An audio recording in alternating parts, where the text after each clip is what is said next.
우리 하나님 말씀 봅시다. 하나님 말씀은 마태복음 20장 17절에서 28절까지 말씀입니다. 마태복음 20장 17절에서 28절.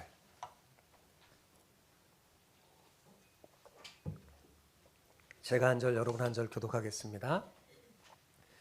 예수께서 예루살렘으로 올라가려 하실 때 12 제자를 따로 데리시고 길에서 이르시되 우리가 예루살렘으로 올라가니 인자가 대제사 장들과 서기관들에게 넘겨지매 그들이 죽기로 결의하고 이방인들에게 넘겨주어 그를 조롱하며 채찍질하며 십자가에 못 박게 할 것이나 제3일에 살아나리라.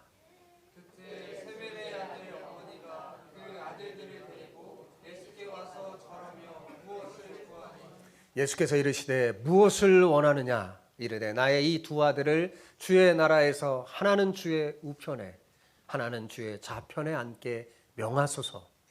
예수께서 대답하여 이르시되 너희는 너희가 구하는 것을 알지 못하는도다. 내가 마시려는 잔을 너희가 마실 수 있느냐 그들이 말하되 할 수 있나이다. 이르시되 너희가 과연 내 잔을 마시려니와 내 좌우편에 앉는 것은 내가 주는 것이 아니라 내 아버지께서 누구를 위하여 예비하셨든지 그들이 얻을 것이니라. 열 제자가 듣고 그 두 형제에 대하여 분이 여기거든 예수께서 제자들을 불러다가 이르시되 이방인의 집권자들이 그들을 임의로 주관하고 그 고관들이 그들에게 권세를 부리는 줄을 너희가 알거니와 너희 중에는 그렇지 아니하야 하느니 너희 중에 누구든지 크고자 하는 자는 너희를 섬기는 자가 되며 너희 중에 누구든지 으뜸이 되고자 하는 자는 너희의 종이 되어야 하리라. 인자가 온 것은 섬김을 받으려 함이 아니라 도리어 섬기려 하고 자기 목숨을 많은 사람의 대속물로 주려 함이니라. 아멘. 28절을 다시 읽어봅시다. 이게 핵심, 오늘 말씀의 핵심이에요. 같이 시작.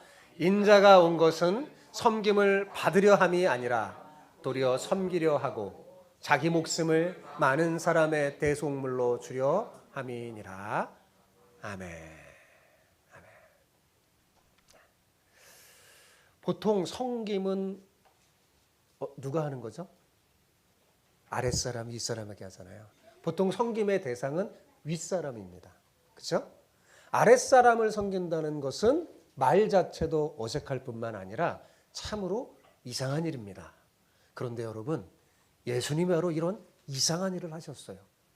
자신이 이 땅에 오신 목적이 섬김을 받으려 하는 게 아니라 우리처럼 낮고 천한 사람들을 섬기기 위함이라고 말씀하시니까요.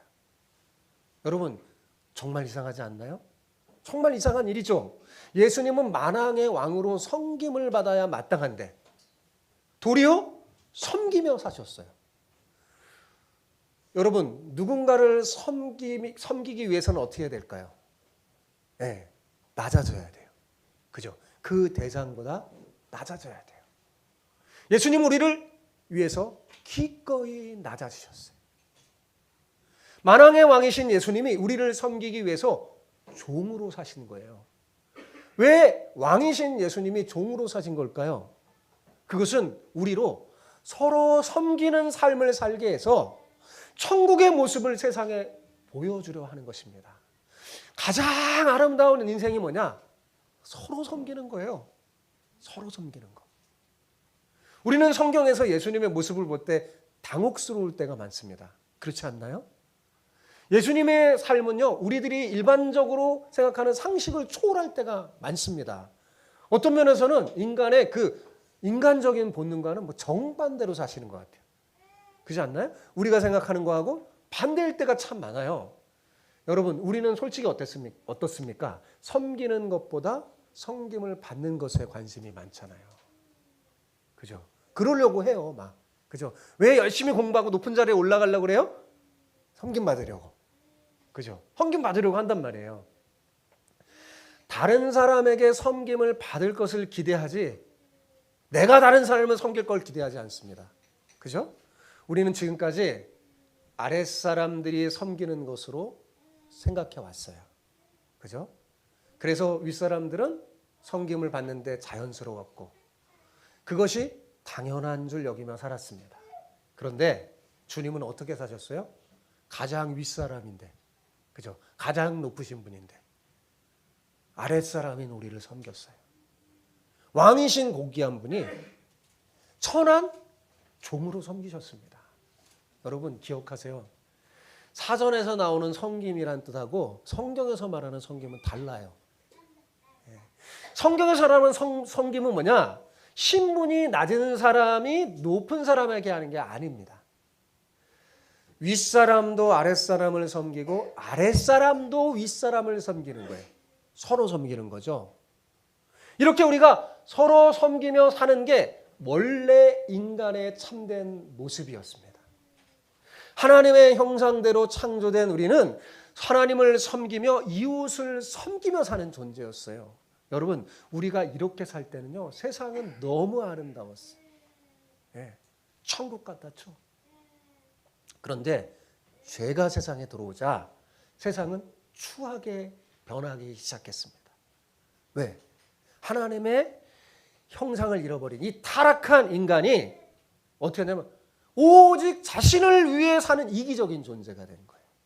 그래서 섬김 받으려고 어떻게든 다른 사람 위에 서려고 아주 애를 쓰는 거죠. 타락한 인간은 이제 더는 남을 섬기기 위해 살지 않습니다. 섬기는 기쁨보다 섬김을 받는 쾌락을 더 좋아해서 할 수만 있으면 다른 사람을 힘으로라도 짓눌려 지배하길 원했습니다.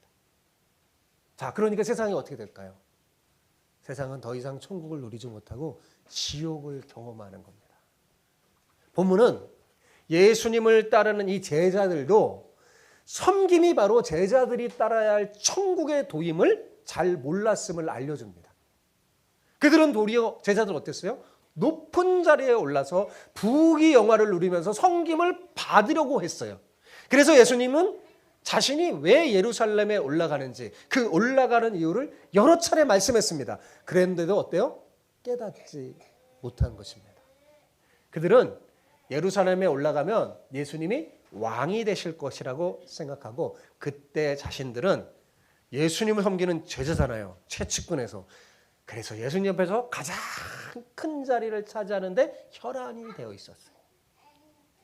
그래서 본문은 이런 제자들에게 다시금 주님의 제자가 따라야 할 천국의 도인 섬김이 무엇인지 가르쳐 주는 겁니다. 섬김은 이 땅에서도 천국을 보여주며 누리게 하는 천국의 도입니다. 한번 따라해 보세요. 섬김은 이 땅에서도 천국을 보여주며 천국을 누리게 하는 천국의 도입니다. 네, 그게 뭐라고요? 섬김이에요. 섬길 때 천국이 나타나는 거예요. 보여줄 수 있어요. 누릴 수 있는 거예요. 여러분 모두 오늘 이 말씀을 통해 섬김을 잘 배워서 여러분의 삶의 자리에 천국을 보여주고 누리게 하는 복된 사람이 되시길 축복합니다. 자, 오늘 옆 사람에게 이렇게 축복하며 인사합시다. 섬김을 통해 천국을 보여주고 누리는 뭘 통해요? 섬김을 통해 복의 통로가 되시길 축복합니다. 자, 합쳐서 자, 이제 시작. 섬김을 통해 천국을 보여주고 누리는 복의 통로가 되시기를 축복합니다. 네. 자, 17절 오늘 말씀 봅시다. 시작. 예수께서 예루살렘으로 올라가시려 하실 때 12 제자를 따로 데리시고 길에서 이르시되. 자, 예수님이 지금 예루살렘으로 올라가시려 하실 때 어떻게 하셨다고요? 12 제자를 따로 데리고 가셨다고 하셨어요. 그죠? 제가 그래서 빨간 글로 저렇게 해놨죠. 자, 그럼 물어볼게요. 여러분, 예수님은 왜 예루살렘으로 올라가시려고 하는 건가요? 그죠? 예, 여러분 이제 설교 잘 들으셨네. 예, 십자가를 지시려고, 죽으시려고 가시는 거잖아요. 그죠? 근데 이 십자가는 뭐예요? 예수님 혼자 지시는 거잖아요. 그죠? 그런데 왜 예수님은 혼자 올라가시는 게 아니라 12 제자를 따로 데리고 가시는 걸까요? 왜 예수님은 따로 불러 세워서 자신이 예루살렘에 올라가는 이유를 말하는 걸까요? 그러면 뭐냐면 그들을 통해 십자가의 고난과 죽음이 세상 모든 사람을 위한 섬김의 길임을 알려주고 그들도 주님의 가신 길에 그 섬김의 길에 동참해서 하나님 나라를 이 땅에 완성하고 확장하기 위함이었습니다. 그래서 예수님은 길에서 그들에게 자신이 왜 예루살렘에 올라가는지 말씀하신 거예요. 자, 18절 19절 봅시다. 시작. 보라, 우리가 예루살렘으로 올라가노니 인자가 대제사장들과 서기관들에게 넘겨짐에 그들이 죽이기로 결의하고 이방인들에게 넘겨주어 그를 조롱하고 채찍질하며 십자가에 못 박게 할 것이나 제3일에 살아나리라. 자, 여러분 여기 보면 좀 이상한 점이 있어요. 자, 이 18절을 한번 이렇게 보여주세요. 자, 18절. 예. 자, 보라, 누가? 우리가 이렇게 돼 있어요. 그죠? 예수님은 뭐냐면 내가 올라간다고 말씀하지 않으시고 우리가 올라간다라고 말씀했어요. 뭘 알려주는 걸까요? 이거는 제자들도 주님의 이 십자가의 길, 섬김의 길을 함께 걷자고 하는 거예요. 물론 제자들이 주님을 따라서 이 길을 걷는다고 주님처럼 십자가에 못 박혀 죽는 것은 아닙니다. 제자들이 끝까지 믿음을 지켰다고 해서 아마 그렇게 되지는 않았을 거예요. 다만 그들이 주님의 말씀에 귀 기울여 들었다면 아마 각각 나름대로 주님의 이 십자가 지심을 준비해서 주님이 걸어가신 그 섬김의 길을 기꺼이 따라갔을 겁니다. 예. 제가 예전에 막 설교도 했지만 사실 이 제자들이 이렇게 준비하고 해야 되는데 여인들이 오히려 준비해요. 나중에 보면 여인들이 예수님의 십자가 길을 준비하며 따라갑니다. 제자들을 부끄럽게 했죠. 자 이때 예수님이 어떻게 했어요? 예루살렘에서 앞으로 자신이 당할 일에 대해서 고난에 대해서 예고했어요. 근데 이게 처음이 아니에요. 세 번째입니다. 세 번째 얘기하는 거예요. 그런데 앞에서도 얘기해요. 십자가 고난과 부활 계속 얘기하는데 이 세 번째는 좀 차이가 있는데 굉장히 구체적이고 자세합니다. 여러 종류의 고난을 당하시고 끝내 십자가에 못 박혀 죽임을 당할 것이지만 그게 끝이 아니라 제3일에 부활할 것이라고 말씀했어요. 자, 여러분 보통 우리가 대화할 때 같은 말을 여러 차례 반복하면 그게 무슨 뜻이겠습니까? 무슨 뜻이에요? 그죠? 지금 내가 하는 얘기 너무 중요하니까 뭐예요? 절대로 잊어버리지 말라는 거잖아요. 잊어버릴까 봐 막 하는 거잖아요. 예. 엄마들이 여기 어린 친구들 엄마들이 잔소리하는 거는 잊어버리실까 봐 잊어버리지 말라고. 중요하니까 그런 거예요. 중요하니까. 그죠? 중요하니까. 예. 예수님은 지금 자신을 따라오는 사람들이 굉장히 많은데도 불구하고 12제자를 따로 불러서 그들에게 말씀했어요. 왜 그러신 거예요? 예수님은 다른 사람은 몰라도 최소한 이들만큼은 주님의 마음과 뜻을 알아서 잘 따라와 줬으면 했던 겁니다. 이 제자들만큼은 정말 주님이 왜 예루살렘에 올라가야 되고 자신이 왜 이 길을 걷는지 좀 알아줬으면, 그래서 잘 따라와 줬으면 해서 따로 불러서 또 얘기한 거예요. 그렇다면 여러분, 제자들이 지금 이 예수님의 말씀을 어떻게 들어야 되겠어요? 정말 깊이 새겨들어야 되지 않겠어요? 그런데 안타깝게도 그들은 어때요? 새겨듣지 못했어요. 새겨듣지 못했어요. 왜 그런 걸까요? 여러분, 도대체 왜 그런 걸까요? 생각과 마음이 다른 데 있기 때문에 그렇습니다. 다른 데 있기 때문에 그래요. 네, 다른 데 있기 때문에. 네, 가끔가다 제가 제 아들들에게 막 중요한 얘기를 막 하는데 읽혀져요. 마음과 생각이 다른 데 있는 게 읽혀져요. 들어가지가 않더라고요. 마음과 생각이 다른 데 있는 거예요. 여러분, 사람은 마음에 원한이 있으면 그것을 보고 들으려는 습성이 있습니다. 네. 근데 제자들은 다른 원한이 있어요, 마음에. 그러니까 안 들려요, 제자. 다른 게 보이는 거예요. 제자들이 딱 그랬어요. 예수님이 아무리 십자가의 고난과 섬김의 도를 말씀해도 잘 안 들립니다. 왜요? 다른 꿈을 꾸고 있기 때문에 그래요. 제자들은 예수님이 왕이 되어서 메시아 왕국을 이루면 저마다 높은 자리에서 권세를 누리고 섬김을 받으려는 데 관심이 있었어요.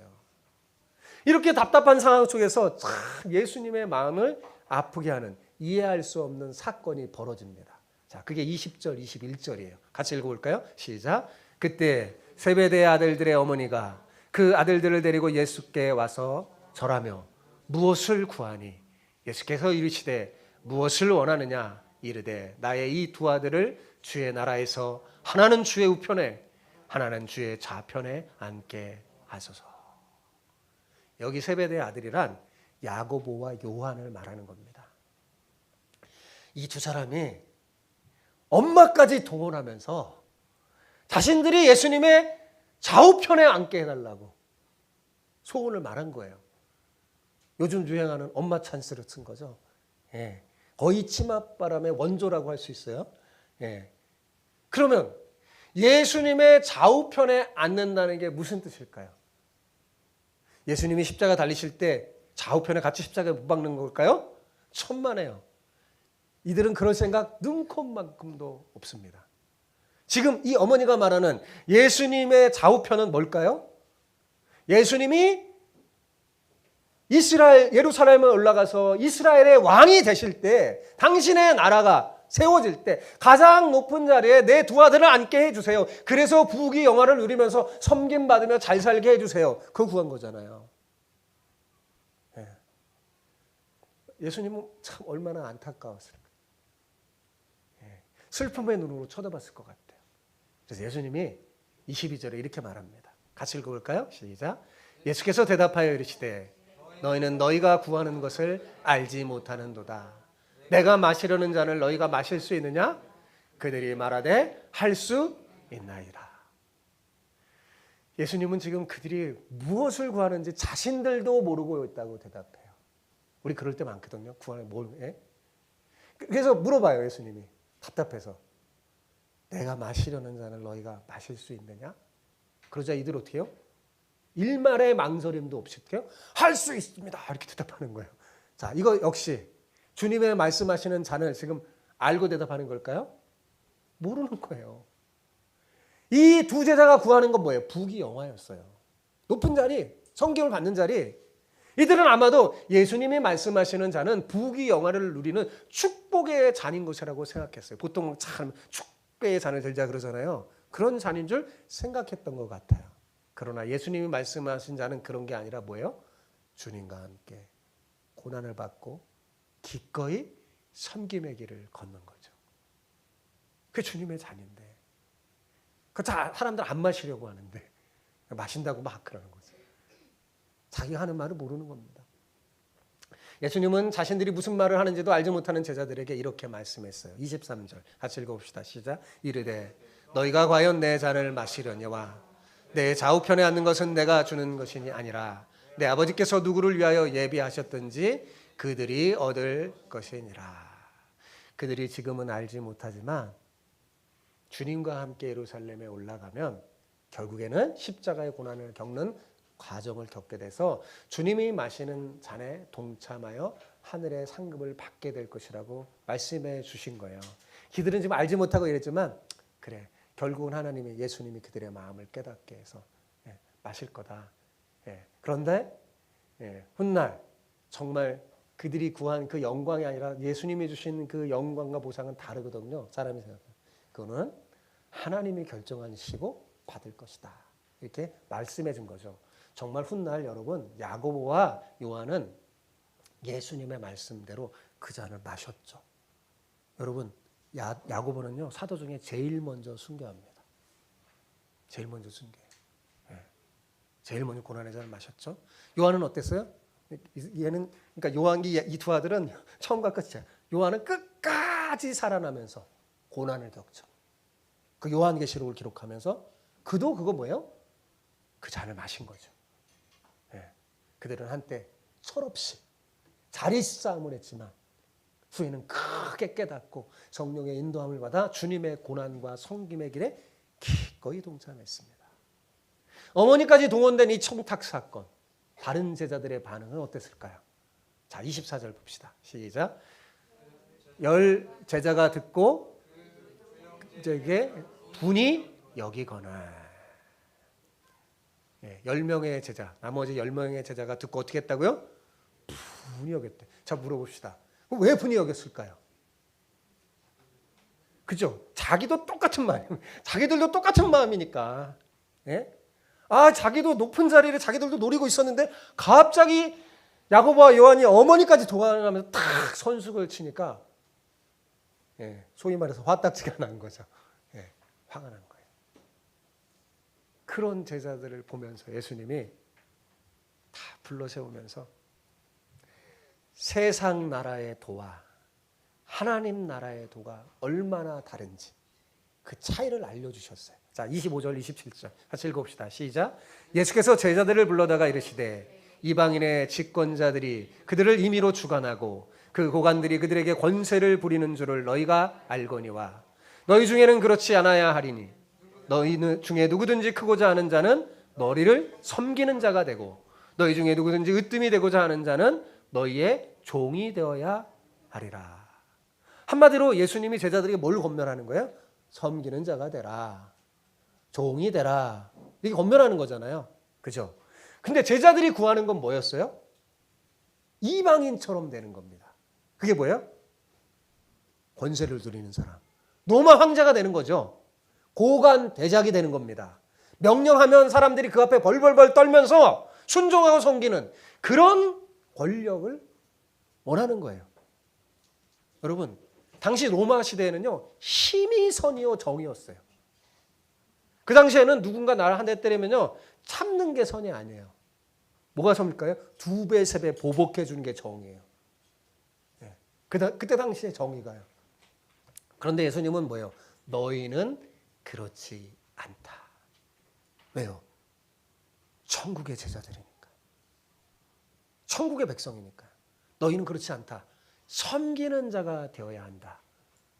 낮은 종이 되라 말씀하십니다. 왜냐하면 예수님의 제자가 따라야 할 천국의 도가 뭐기 때문에? 대답해서 뭐기 때문에? 섬김이기 때문입니다. 예수님은 제자들에게 말로만 섬기라고 하시지 않으셨어요. 친히 섬김의 본을 보여주셨습니다. 항상 주님은 말로만 안 하세요. 본을 보여주십니다. 최고의 자녀 교육은 부모가 본을 보여주는 거예요. 말이 필요 없습니다. 본을 보여주면 돼요. 근데 그 섬김의 정도가 어느 정도냐 하면 목숨을 내어줄 정도입니다. 자, 28절 볼까요? 시작. 인자가 온 것은 섬김을 받으려 함이 아니라 도리어 섬기려 하고 자기 목숨을 많은 사람의 대속물로 주려 함이니라. 여러분, 논리적으로만 말하면 내가 섬기는 자가 돼 주겠다. 내가 너희의 종이 되어 주겠다. 이렇게만 말씀하셔도 돼요. 그런데 예수님은 어떻게 해요? 섬기는 자가 되기 위해 내 목숨까지 내어놓겠다. 이렇게 말씀하잖아요. 여러분, 우리는 주님처럼 할 수는 없습니다.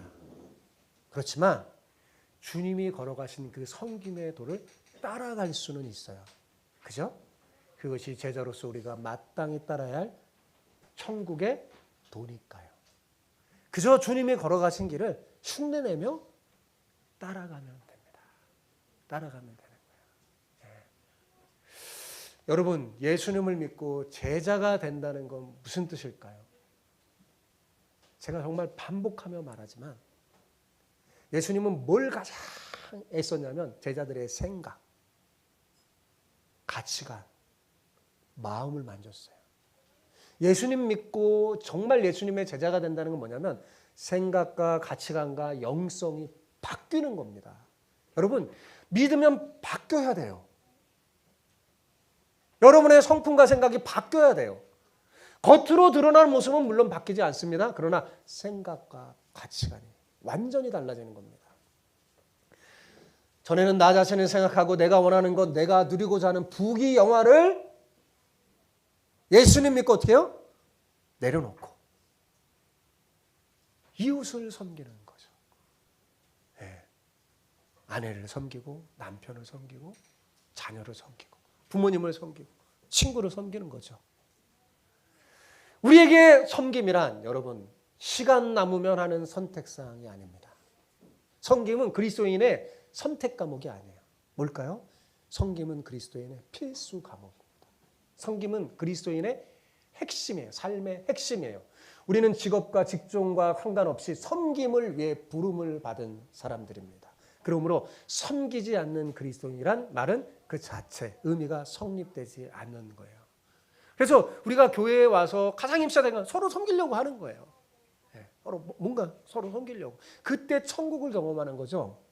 사실 여러분 예수님처럼 크고 위대한 분을 섬기는 것 별로 어렵지 않습니다. 그분 앞에 엎드리고 그분을 위해 헌신하는 것 별로 문제가 되어 보이지 않잖아요. 그렇잖아요. 왜요? 그분은 하나님의 아들이시고 내가 예수님을 섬긴다고 뭐 자존심이 상하거나 뭐 그럽니까? 그런 일 별로 없죠. 다시 말해서 우리는 나보다 능력 있고 권세가 있고 뭐 돈이 많고 하통한 나보다 다 위에 있는 사람을 섬기는 것은 뭐 그렇게 어렵지 않습니다. 그죠? 잘 섬기면 어때요? 엄청난 이득이 내게 오고 믿져야 본전이기 때문이죠. 그러나 문제는 나보다 형편이 없고 힘이 없는 사람, 가난한 사람, 지저분한 사람을 섬겨야 한다는 것입니다. 도저히 섬길 수 없는 사람을 섬기려 할 때 자존심 상하죠. 섬겨봤자 본전도 못 건지고 생각하니 회의도 찾아오는 거죠. 그래서 여러분에게 진짜 섬김을 알려주려고 여러분 결혼해서 자녀를 낳게 한 거예요. 여기 어머니들. 섬기잖아요, 여러분의 자녀들. 냄새나는 기저귀도 마다하지 않고. 섬기잖아요. 섬기를 알려주는 우리의 이 인간의 시스템 결혼 자녀하는 게 하나님의 도를 알려주는 겁니다. 깨닫게 해주는 거죠. 자, 그런데 그거 말고 우리가 금방 나보다 좀 괜찮은 사람 섬기는 건 되는데 잘 안 된단 말이에요. 나보다 낫고 형편없고 그런 사람. 그럼 어떻게 하면 그들을 잘 섬길 수 있을까? 생각을 바꾸세요. 이렇게 바꾸세요. 그들을 예수님이라고 생각하는 거예요. 예수님처럼. 예수님으로 섬기면 돼요.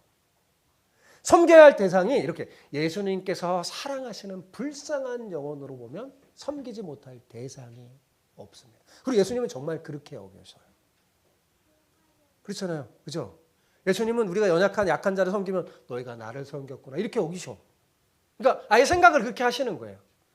반드시 구원해야 할 자이고 하나님이 불쌍히 여기는 귀중한 존재라는 그 자세로 섬기면 세상에 섬기지 못할 대상이 하나도 없습니다. 결국 섬김의 대상은 귀한 존재가 되고 나는 종의 자리로 내려가는 거죠. 근데 예수님은 뭐라고 그랬냐면 그게 천국에서 가장 귀한 사람이다. 나는 그것을 위해 왔다. 이게 말하는 거잖아요. 여러분, 그게 성경이 말하는 온전한 섬김입니다. 여러분, 부자라서 권세가 있어서 뭐 학식이 많아서 섬긴다면 그건 뭘까요? 아부죠, 아부. 그죠? 아부예요. 그리고 하나님께서 하나님의 마음을 가지고 불쌍히 여기는 게 아니라 내가 생각해 보니까 인생이 불쌍해 섬긴다면 그건 뭘까요? 그런 걸 동정이라고 하는 겁니다. 값싼 동정이에요.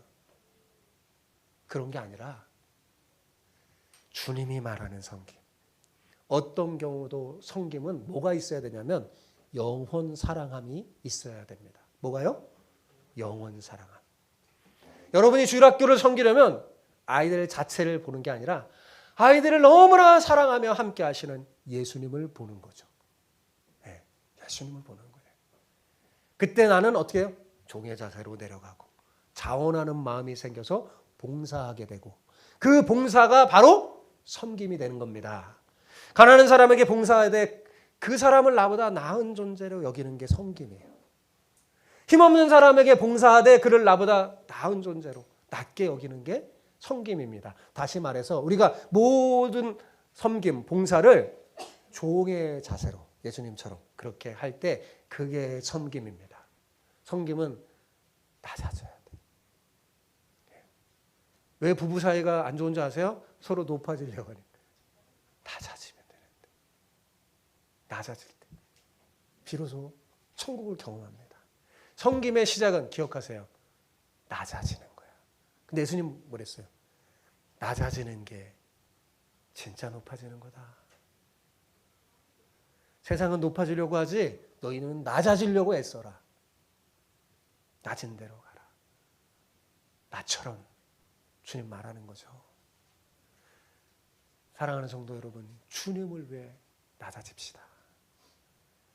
나보다 더 낮은 사람이 없도록 자꾸 더 낮추십시오. 우리가 모두 그렇게 남편과 아내와 자녀와 이웃을 그렇게 섬김의 자세로 살아갈 때 하나님의 나라는 우리 가운데 이미 거하게 될 것입니다. 우리 그렇게 주님이 가르쳐 주신 섬김의 도를 따라 천국을 보여주고 여러분도 경험하고 누리는 우리 주님께 모든 성도들 다 되시기를 축복합니다. 아멘.